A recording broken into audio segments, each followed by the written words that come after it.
Parents gave my sister $100,000 for a house. They gave me a label. Failure. I stopped calling.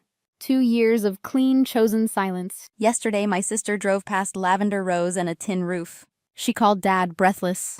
He called me minutes later. Is that your property? It is. Bought with work you dismissed as nothing.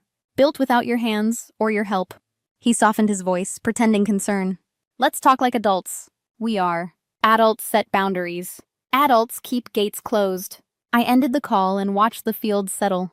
The bees kept working. So did I. If you've lived this imbalance, tell me your story.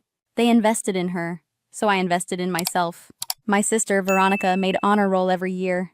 Dad filmed her award nights. I brought home B's and an A-. He asked what was wrong. Veronica played varsity volleyball. He never missed a game. I joined art club.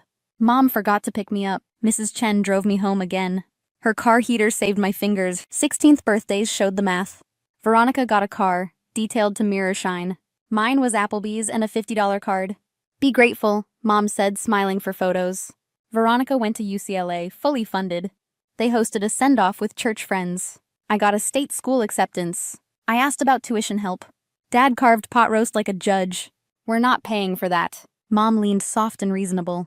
State schools are for unserious students. It's still college, I whispered. He didn't look up. I signed the loans alone. 6.8% every dollar. 2 jobs kept the lights on. Library stacks and a diner shift. Winter chewed through my lungs. Pneumonia knocked me to linoleum. Urgent care beeped fluorescent judgment. I called home, shaking. Dad said I needed time management. Mom asked about vitamins. Jennifer's mother arrived with soup. Mrs. Patricia Chen, steady and kind. She handed me a $500 check. Not a loan, she said. An investment in your future. Rest, jobs can wait. I cried until the soup cooled. Someone showed up. Therapy followed that winter. Dr. Walsh mapped my family pattern. She named protective expectations, plan for absence, spare the heartbreak. I built a new habit. Invite people who actually arrive. Graduation proved the plan. They skipped. Others filled the seats. I stopped asking for permission to exist. I started taking attendance. Neglect raised me, boundaries saved me. Tuesday dinner smelled like pot roast. I'd driven 4 hours anyway. Veronica answered a video call, glowing. We found a house in Marin. Dad leaned toward the screen, softening. How much do you need, sweetheart?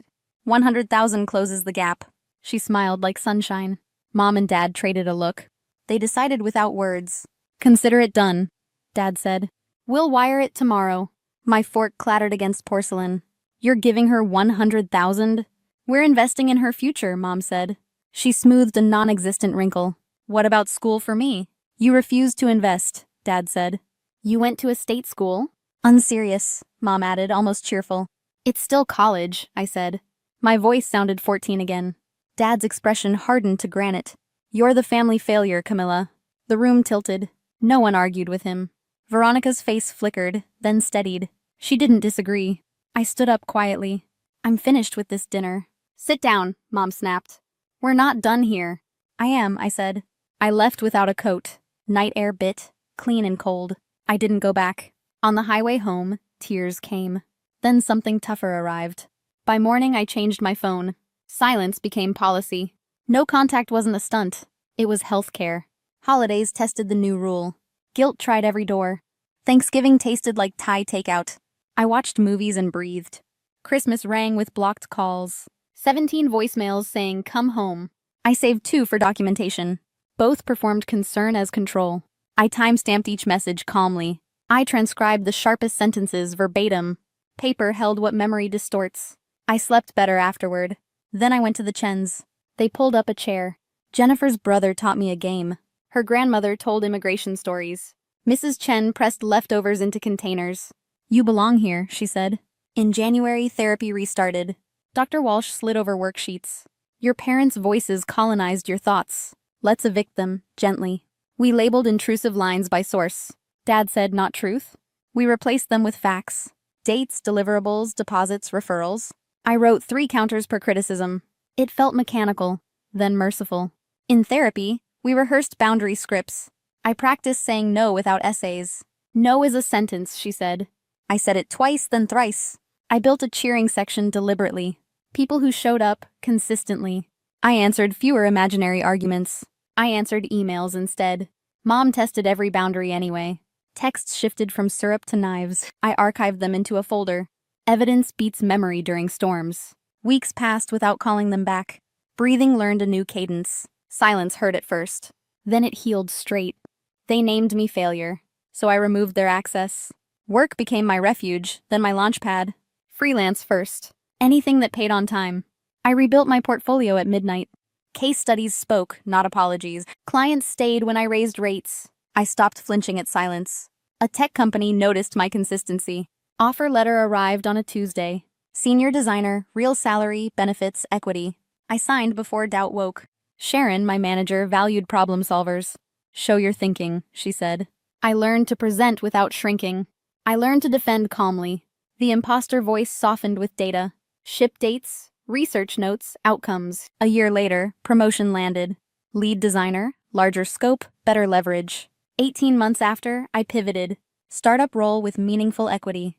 14 months later, acquisition closed cleanly. Options became cash, then possibilities. I didn't buy a luxury anything. I bought soil and sky. 40 acres in Sonoma County. A tired farmhouse and outbuildings. Inspection listed problems like poetry. I saw sequence, not disaster. Contractors handled structure, well, and septic. I took the rest slowly. Weekends smelled like sawdust and primer. My playlist learned every wall. I sanded floors on my knees. Grain rose under patient passes.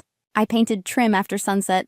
Second coats taught quiet patience. I learned irrigation by failing twice. PVC sings when sealed right. A neighbor named Tom taught beekeeping. Calm hands, slow breath, steady frames. Bees taught me steadier breathing. They respected deliberate movements back. 3 hives became 6 by summer. Honey stayed floral with lavender. Goats arrived as lawn crew. They cleared bramble like comedians. Lavender fields started in cautious rows. 5 acres first, then 10. I read extension guides at midnight. pH, spacing, cultivars, harvest windows. The first harvest paid my property taxes. The next harvest paid insurance. I hired 2 high schoolers, Emma and Tyler. Fair wages, flexible hours, real training. We packed orders in the barn. Laughter mixed with dried stems. Emma mentioned college goals one afternoon. I extended hours in a calendar. Save for tuition, I said. Your shift will wait. Purpose replaced the old approval chase. Community replaced my empty holidays.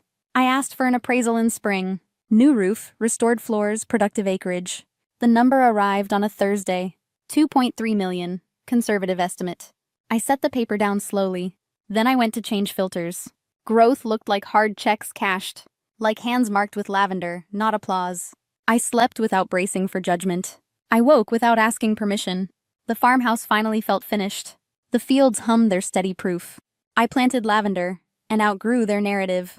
Veronica went wine tasting in Sonoma. A wrong turn found my road. She slowed beside the lavender rows. She saw my truck in the drive. The farmhouse looked settled finally. She took a photo, then gasped. My phone rang an hour later. Dad, voice thin with surprise. Is that your place, Camilla? It is, I said evenly. 40 acres? A renovated farmhouse? Yes, and working fields. I checked the records, he said. The appraisal says 2.3. It does, I answered. The silence pressed like old habits. Then the pitch arrived, dressed friendly. We can help you expand. Contacts, capital, real guidance this time. I pictured boundary scripts from therapy. No, I said simply. I don't want your involvement. Mom grabbed the phone, breath fast. Don't be childish, we're family. You said I was failure, I said. Remember Tuesday dinner? We used tough love, she insisted. It pushed you to succeed. It erased me, I said. Success happened without you. They tried again the next day. Email subject, investment proposal. I archived it without opening, then blocked their addresses. A week later, a courier arrived. Plain envelope, Mom's handwriting. Inside, a check for $100,000. A note. For your college, sorry. I sat with it 10 minutes. My hands didn't shake. I shredded the check deliberately. Crosscuts until numbers disappeared. I wrote one line on paper. You can't buy forgiveness. I mailed the scraps back certified. Receipt filed with everything else. Dad switched to performances at the gate. Khakis, polished shoes, weekend face. The camera woke with a chime. He looked smaller than memory. I pressed the intercom button. Leave, I said steady. I only need 5 minutes, he said. I was wrong, I'm sorry. You had 26 years, I said. You used them poorly. We're your parents, he tried again. Parents get access. Access is earned, not presumed, I said. Not purchased. Can't we move past this? You can move without me. Forgive us, he said, breaking. I can, I said quietly. But forgiveness isn't reconciliation. It isn't access. He stared at the closed gate. The motor hummed, then stopped. He left after 4 long minutes. The camera blinked back to idle. I logged the visit with time. I watered the beds at dusk. Work held better than memory. Boundaries held better than work. I slept through the night, finally. Morning arrived without dread. I forgave the past, without reopening the door. Harvest ended with receipts and rest. 6 figures, steady, not a fluke. The fields funded themselves this year. The farm paid for the farm. Workshops filled before I printed flyers. Teens asked careful, eager questions. Start small, I said, smiling. Learn your soil before your story. I taught pruning, drying, distilling. They filmed on cracked phones. Chris stacked crates beside me. His jokes landed gently. We walked fence lines at dusk. Goats followed like nosy neighbors. I cooked simple dinners, then slept. Sleep tasted like earned quiet. I kept my tech job part-time. For now, that balance holds. The barn got safer wiring installed. The well house finally got shelving. I updated the auto-pay dashboard monthly. Taxes, insurance, payroll, all green. Neighbors waved from dusty trucks. Market friends saved me a tent. Emma left for UC Davis grinning. I kept her summer slot open. Tyler learned the press this season. He fixed a jam without swearing. I sent care boxes to supporters. Gift notes said, "Thanks for showing up." The blocked numbers stayed blocked. My gate code didn't change. Some temptations faded with distance. Some needed firmer rituals. When intrusive thoughts knocked, I listed facts. Orders, invoices, schedules, appraisals. Dr. Singh called it muscle memory. I called it breathing again. Sometimes I stand at the fence. Sun sits low over purple rose. I think about Tuesday dinners past. About names I don't answer anymore. I keep the land. I keep my name. If you've chosen boundaries, you're not alone. Tell me how you held them. I kept the land and my name. The dining room hadn't changed. Same heavy chairs, same polished oak table, same soft jazz humming from the corner speaker like every holiday since I was 12. Mom had made her signature roasted squash. Dad carved the turkey with surgical precision like he was still in the OR. For a moment, I almost convinced myself things were fine. Then as he passed me the mashed potatoes, Dad looked up and smiled. "Is the $2,000 enough each month?" The fork slipped from my hand. I blinked. What money? A pause. Then everything went quiet. Even the jazz seemed to fade out. Dad's smile dropped. He looked at Mom. She didn't meet his eyes. I don't understand, I said slowly, my voice barely above a whisper. I haven't gotten anything. Leona Dad's voice was sharp, but not angry yet. Not yet. She dabbed her lips with a napkin, then set it down. I thought it would be better used elsewhere.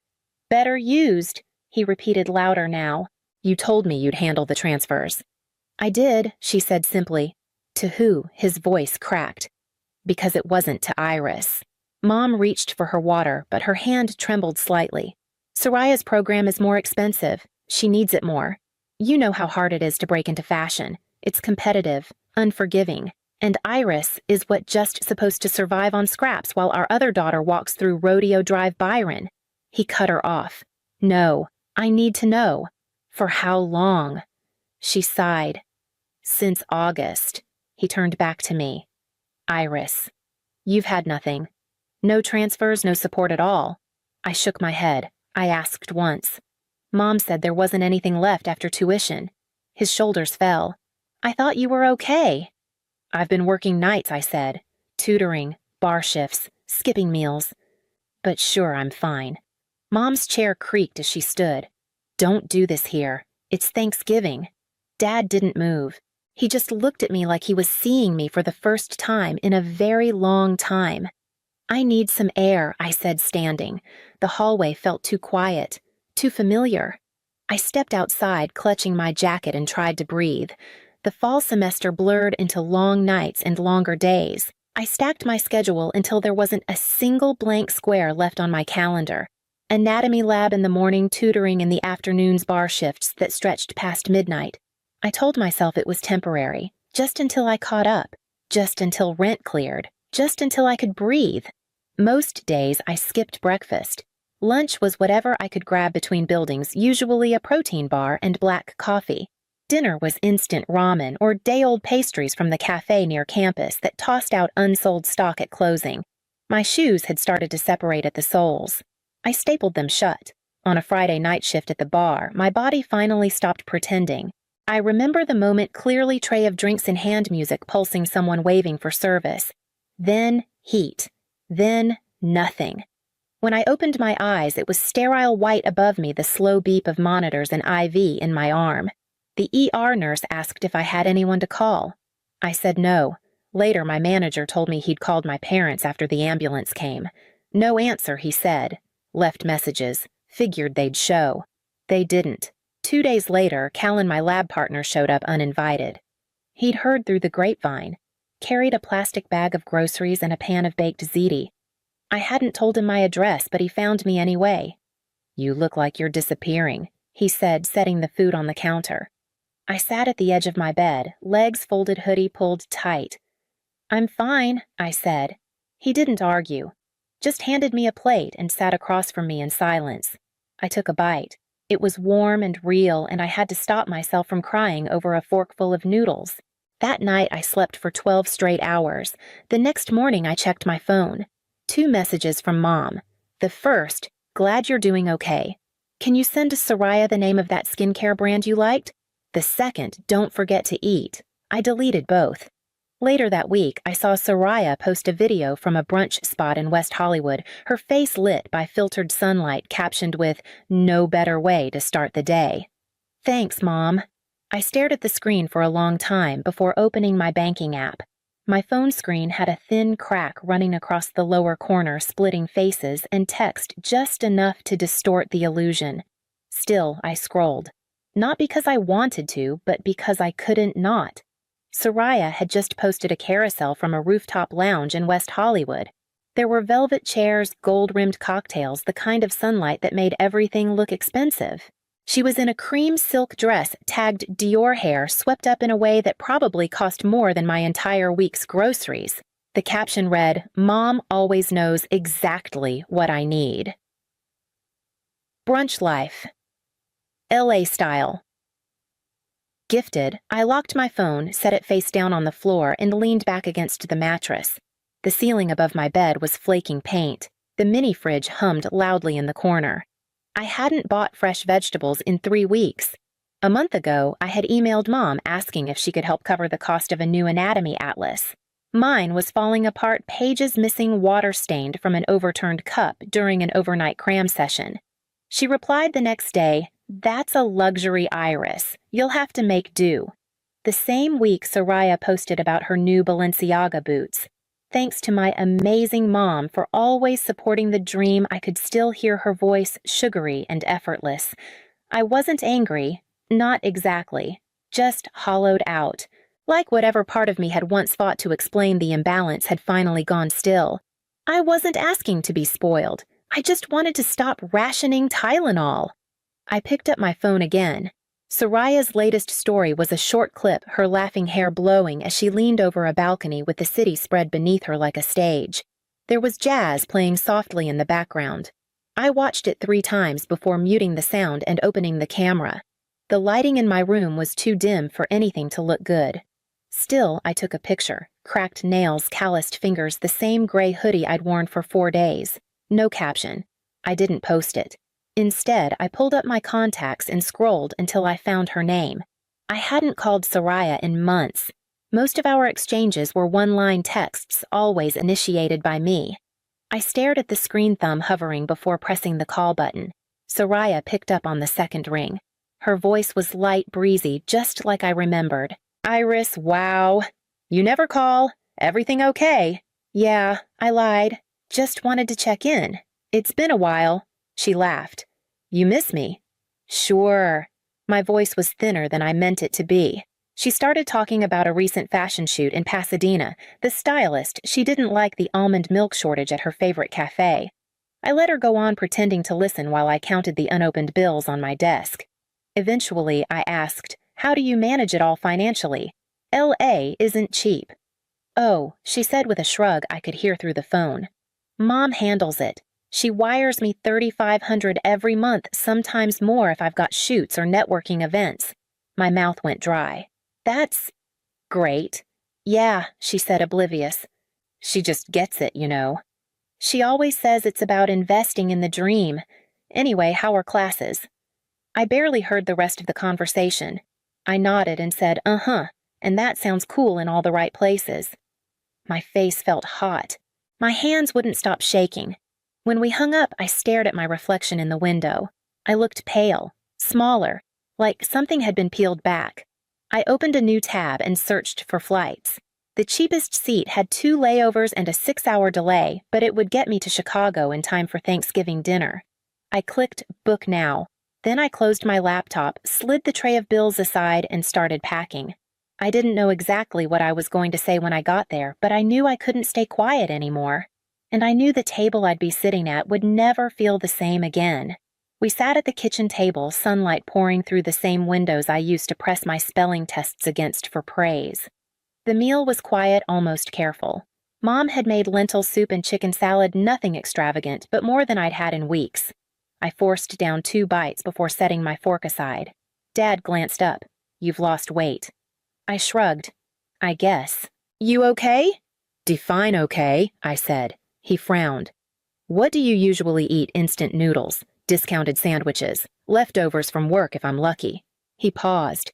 "Is the 2,000 not covering enough?" I looked at him. He wasn't being sarcastic. He really didn't know. "There were no transfers, Dad. Not one." His fork clattered against the plate. He turned to Mom. "Leona." She kept her eyes on her bowl. The silence stretched until it became unbearable. "I've been sending it to Soraya," she said at last, her voice even. "She needs it more." Dad's mouth opened slightly, but no words came out. "She's in fashion," Byron, Mom continued. "It's expensive. She has events people to meet. She has to maintain a certain image." I blinked.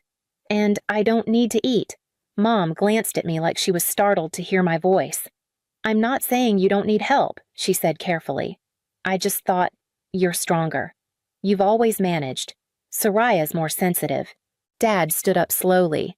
"You told me you'd send it. Every month. For Iris.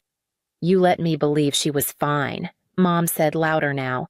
"She always is." Dad looked at me again this time with something that felt heavier than shock. It looked like guilt. I pushed my chair back. I came here for answers.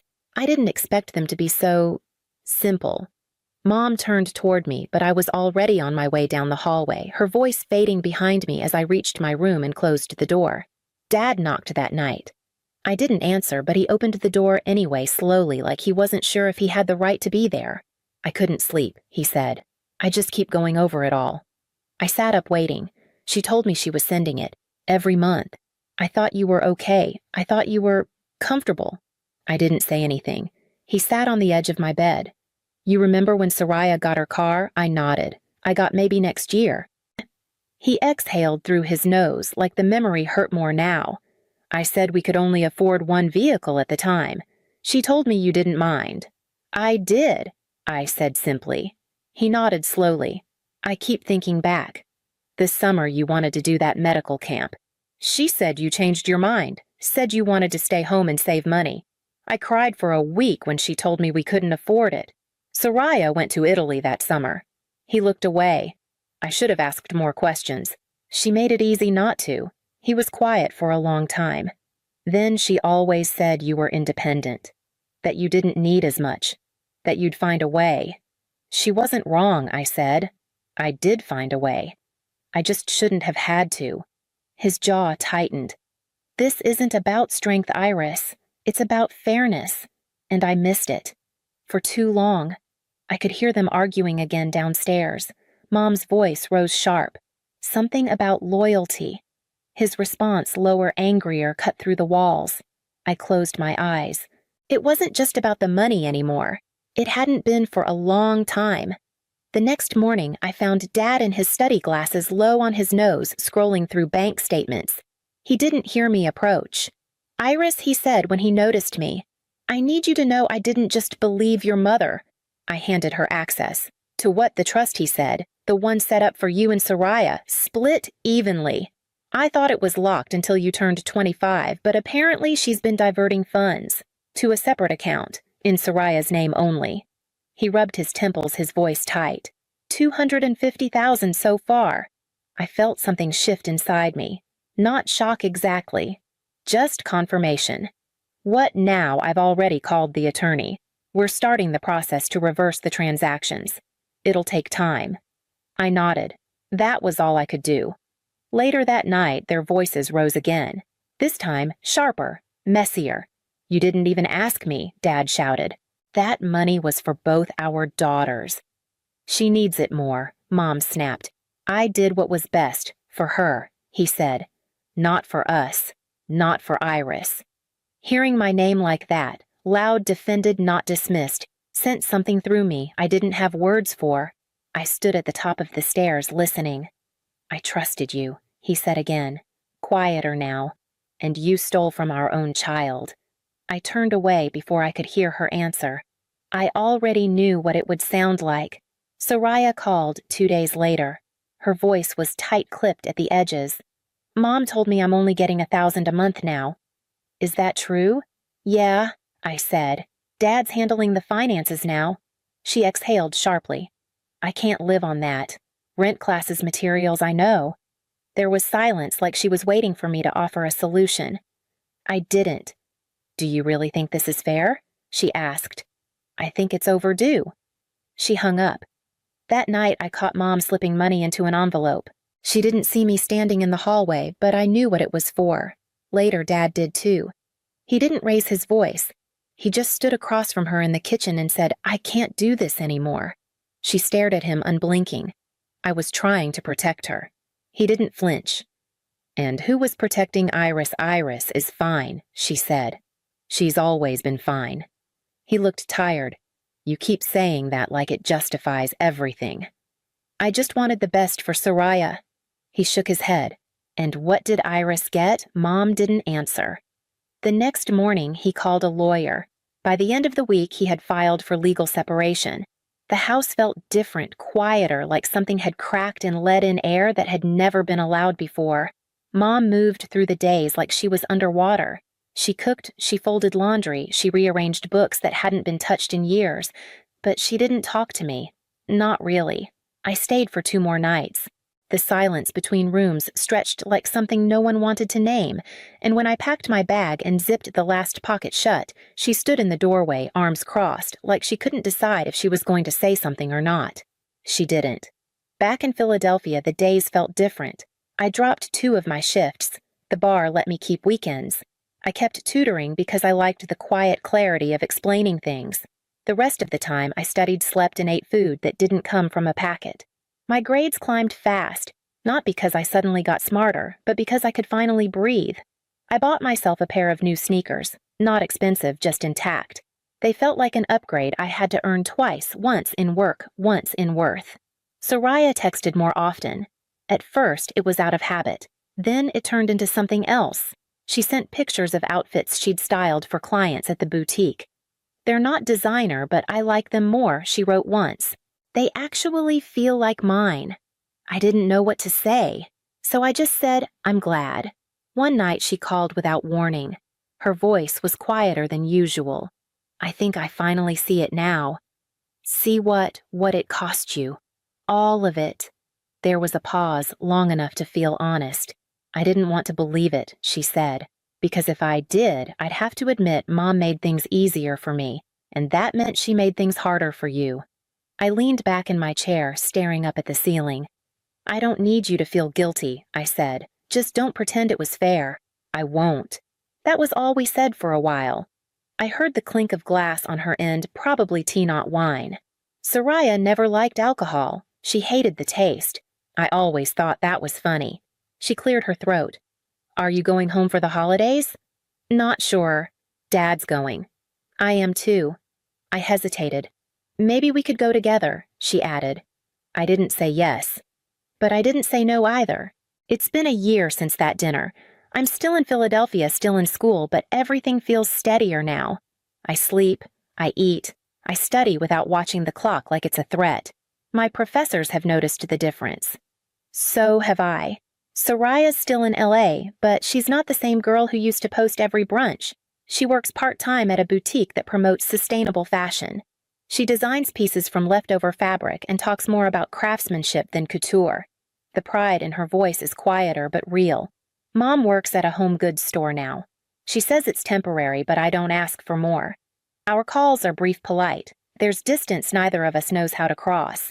Dad, on the other hand, calls every week. Sometimes we talk about school. Sometimes we don't. When he visits, he brings books and groceries and listens like time is no longer a luxury he has to ration. One evening, Soraya called just as I was leaving the library. Thinking about going home for the holidays, she said, to see Mom. I didn't say anything. Do you want to go together? She asked. Not for her. Just to do it right this time. There was a long silence, but she didn't fill it. She just waited. I nodded before I even realized I was doing it. Okay, I said. Let's go. Christmas came with no grand gestures. Just an early flight, 2 carry-ons, and a quiet knock at the door. Soraya and Dad went in first. I followed behind. Mom answered in a sweater I didn't recognize, plain slightly worn. Her hair had more gray than last year. She smiled faintly. It didn't reach all the way. We sat around the same table where it all broke. The food was simple roasted vegetables, a store-bought pie, dry turkey Dad overcooked.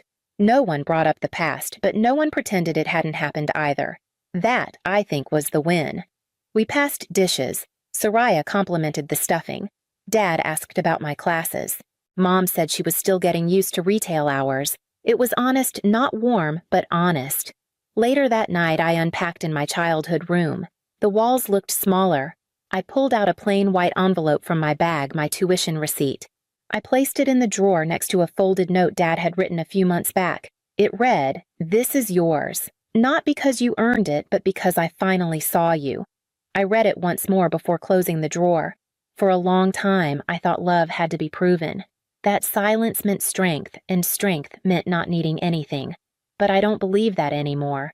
I believe in being seen. And I believe some stories don't end with healing, they begin with it. The wind had picked up just as I turned onto the old street. Snow dusted the curb like powdered sugar, and the porch lights glowed against the gray sky.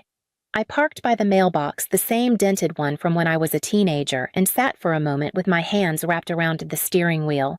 Then I glanced at the passenger seat. A bottle of red wine wrapped in a checkered ribbon, and my pecan pie still warm. The foil tinted to keep the crust from softening. I hadn't been home in nearly 5 years, not since the last argument that ended with more silence than resolution. But this year felt different. I texted 3 days ago. I'd like to come for Christmas, if that's okay. No response at first. Then later that night, just a thumbs up from my dad. It wasn't warm, but it wasn't a no. I stepped onto the porch. The cedar wreath still hung lopsided on the door, and through the front window I saw people moving in and out of the dining room. Candles flickered. Someone laughed a loud, belly-deep kind of laugh that must have belonged to my Uncle Rich. The scent of cinnamon and ham and something sweet floated into the cold air. I knocked twice. The door opened so fast it startled me. And then there he was, my father. Still tall, still rigid. Gray had spread deeper into his beard since I last saw him, but his eyes hadn't softened. He looked me over once. My boots, my coat, the pie in my hands. Then he leaned his arm against the frame and said flatly, "We don't want you here. Go ruin someone else's holiday." At first, I thought I hadn't heard him right. I blinked, stunned by the clarity of it. Behind him, I caught glimpses of everyone else, my mother pouring wine, my sister adjusting the table runner, my youngest cousin chasing a piece of tinsel across the floor. No one looked our way. No one called out. I stood there long enough for the cold to settle into my spine. Then I stepped back onto the snow-dusted porch and said, "Got it." The door closed, not slammed, just shut, clean and final. I walked down the steps, my breath catching in the frozen air. The bottle of wine swung at my side. The pie trembled in its tin, still warm against my glove. I made it to the car before my knees buckled. I didn't cry when I pulled out of the driveway. I didn't scream or slam the steering wheel. I just drove. One turn, then another. Then the long curve onto Main Street where all the lights were still strung across the lampposts like nothing had happened. My fingers wrapped tighter around the wheel, trying to keep the tremble out of my arms. The pie sat on the passenger seat, untouched, the crust broken slightly from where I'd gripped it too hard. Then my phone started buzzing. At first, I ignored it, but it wouldn't stop. 3 calls, then 4. I glanced at the screen on the 5th. It was him. I let it ring once more before I picked up. "Lenora," he barked like I'd disappeared without warning. "Where are you?" The sound of his voice cracked something in me. "You told me not to come," I said, voice even. "So I left." There was a pause like static before a storm. "What are you talking about?" he snapped. "You never showed. Everyone's asking where you are." I pulled over to the side of the road, the tires crunching over packed snow. "I knocked on the door," I said. "You opened it. You told me to leave." "I didn't know you were coming," he said quickly, breathless now. "You never said anything. I texted you 3 days ago." "No, you didn't." "I did. I never saw it." He sounded indignant now, defensive, like he was the one being wronged. "I figured you were spending Christmas with friends again," he added softer. "We assumed you were avoiding us." I stared at my reflection in the rearview mirror. My face was pale, lips cracked, eyes, tired in a way I hadn't noticed until now. "You assumed," I said quietly, because it made the story easier to tell. He didn't respond right away. I could hear muffled voices in the background, silverware clinking, laughter still leaking through like nothing had broken. "I didn't see it, Lenora," he insisted. "If I had, I swear to God, but you didn't." Another long pause. Then I heard him say, almost to himself, "She said, you weren't coming." My breath caught. I asked. He went quiet. That's when it started to come together slow and sharp. The front door, the timing, the story they'd all been told before I even knocked. I hung up without another word and opened my messages. The car was still idling when I scrolled to the folder. I hadn't opened it in months, maybe a year. It wasn't something I kept out of bitterness. It was survival, proof in case I ever started doubting myself again. Holiday history, 2017 to now. I tapped it open. The screen lit up with screenshots, old text chains where my messages went unanswered. Birthday greetings, holiday check-ins, even a photo I'd sent of a painting I'd done for Mom.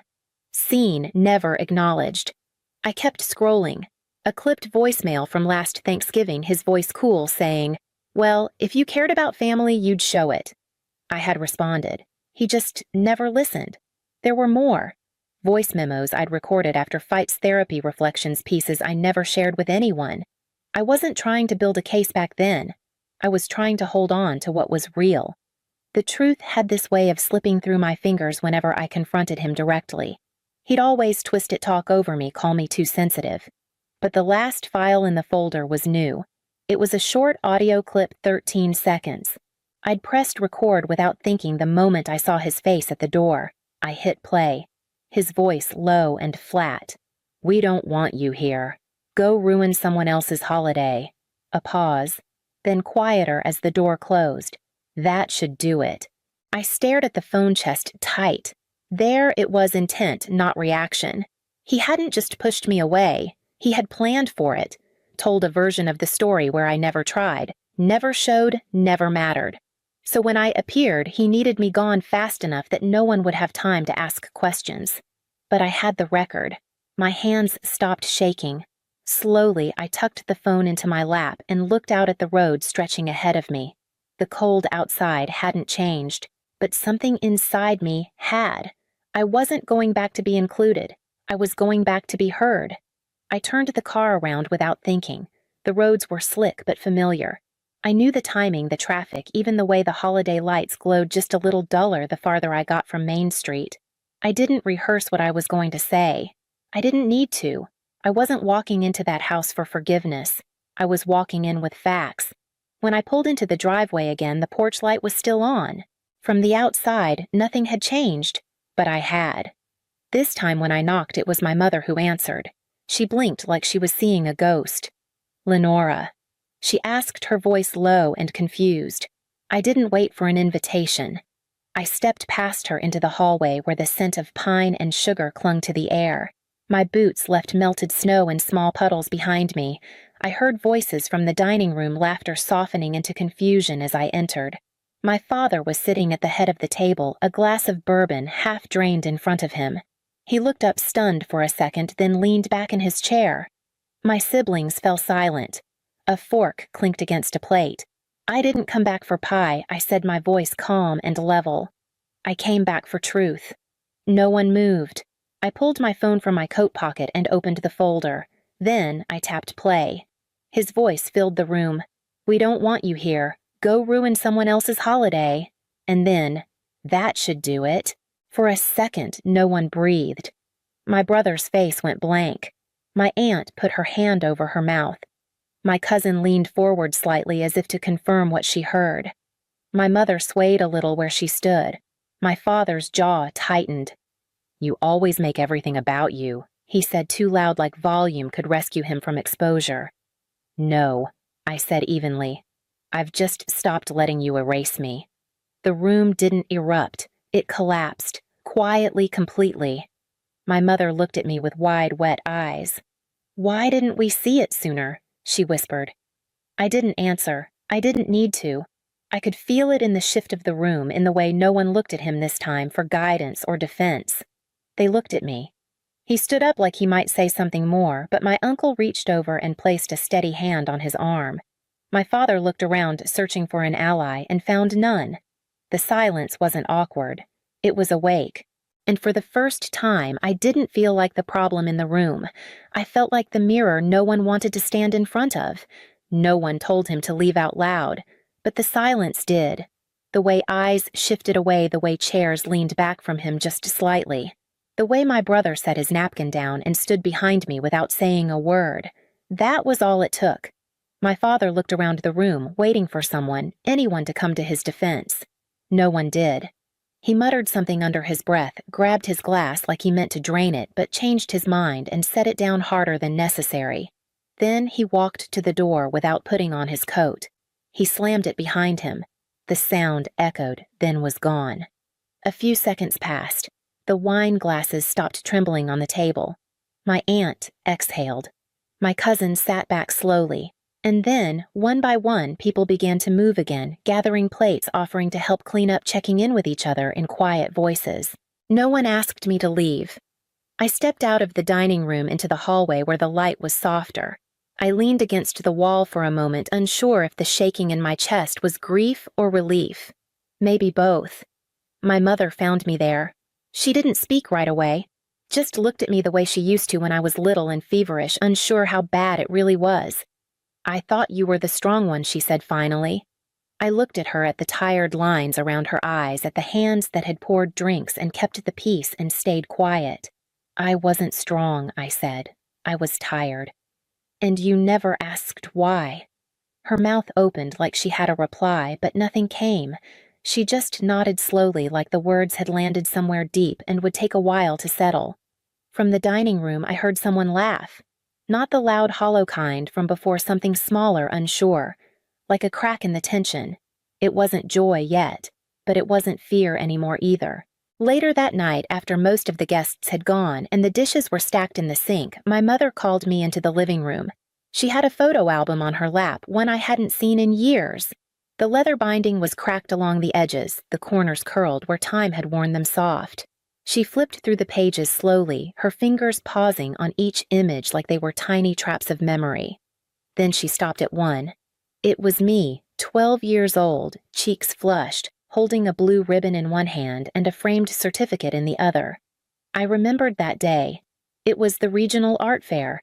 I'd won first place for a painting I'd stayed up all night finishing. I remembered the way my teacher beamed, how my classmates clapped. I hadn't remembered who took the photo. In the corner of the frame, barely visible, was my father. His arms were crossed. He was looking away. My mother stared at it for a long time before speaking. Even then, she said, her voice low, We confused his control with care. I didn't say anything. I didn't need to. I had felt that silence for years each time he dismissed something I loved, each time he tightened the mood of a room just by walking into it. He never knew what to do with you, she continued. You were so much. Too much, maybe. For him. I closed the album gently. I wasn't too much, I said. I just wasn't him. She nodded. There was no defensiveness in her expression. Just something tired. Something honest. He couldn't handle softness, I added. So he made it the problem. The clock ticked on the mantel. Somewhere upstairs, a faucet dripped once and stopped. We sat in that quiet side by side, not trying to fix the past, not even trying to explain it, just letting it finally be named. It was a week later when the email came. No subject line, no greeting, just his name in the sender box sitting in my inbox like it had every right to be there. I hovered over it for a few seconds, not out of hesitation, but calculation. Part of me already knew what it would say. He never reached out unless it was to reframe the story or reclaim the spotlight. I opened it. You were always the favorite. You just didn't see it because you were too busy pretending to be the victim. Don't come crying to me when they turn on you too. No apology, no reflection. Just bitterness dressed up like truth. I stared at the screen for a long time, not because it hurt, but because it didn't. That was the part that caught me off guard. I remembered a time when something like that would have kept me up at night, turning over every word, wondering what I'd done to deserve it. But not anymore. I hit reply and wrote slowly, deliberately. I used to want your approval. Then I wanted your apology. Now I want neither. You can stay gone. I'll stay whole. I read it once, twice, then hit send. Then I blocked the address. It wasn't an act of rage. It was an act of finality. He could keep his version of events. I didn't need to rewrite his story. I just needed to stop letting it bleed into mine. I sat back in the chair and felt the stillness of the room around me. No tension, no shame, just quiet. Downstairs, I could hear the muffled clatter of my mother cleaning up after dinner, the hum of the dishwasher running low. My coat was hanging by the door. The scarf she'd knitted years ago rested over the banister. Nothing dramatic, just signs of a space that no longer needed his presence to feel real. I stood up and turned off the lamp by the couch. Something in the dark felt more solid now, more settled. New Year's Eve came with a soft snowfall and quiet energy. I set the table myself, 12 places all accounted for. Mismatched plates, cloth napkins folded into uneven triangles, the good candles from the drawer I used to save for someday. They arrived slowly. First my brother, then my cousin and her partner, then a few more people who had stood beside me, not just that night, but in the small, unseen moments that came after. No one asked if my father was invited. No one even mentioned his name. There was laughter, easy and warm. It filled the corners of the room without needing to push anything out. I didn't hover near the kitchen like I used to, checking for tension, watching for signs. I sat at my own table in my own seat and passed the potatoes. After dessert pear tart and decaf coffee, my brother stood. He cleared his throat awkwardly, glass in hand. I just want to say something, he said. To my sister for teaching us something we should have learned a long time ago. The room went still, not heavy, just waiting. To the woman who taught us silence isn't strength, he continued. And love without respect isn't love. He raised his glass toward me. The rest followed, quiet clinks echoing like punctuation. I didn't speak. I just nodded, swallowing past the sudden tightness in my throat. Not because I was sad, but because I finally felt safe enough to feel everything else. After everyone left, I stood at the sink rinsing dishes, watching the snow pile along the edge of the windowsill. My hands moved in rhythm, steady, sure.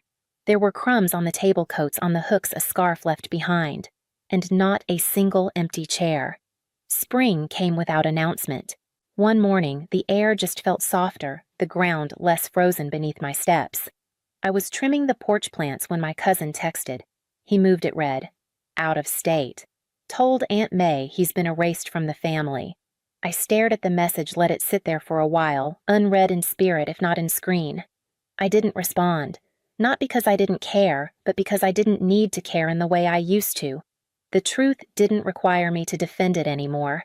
There had been a time when hearing that would have set off something inside me: panic, guilt, confusion, a compulsion to correct the story before it spread too far. But that instinct was gone now. He was telling people what he needed to feel better about himself. I was living what I needed to feel whole. That morning I made coffee, took my cup to the porch, and sat in the old wooden chair that had always creaked under his weight.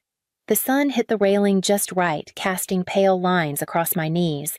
Birds called from the power lines. A breeze moved through the nearby oaks. I took a breath that reached deeper than usual. He can't rewrite me anymore. I said aloud, not to anyone, not for anyone. Just because it was finally true.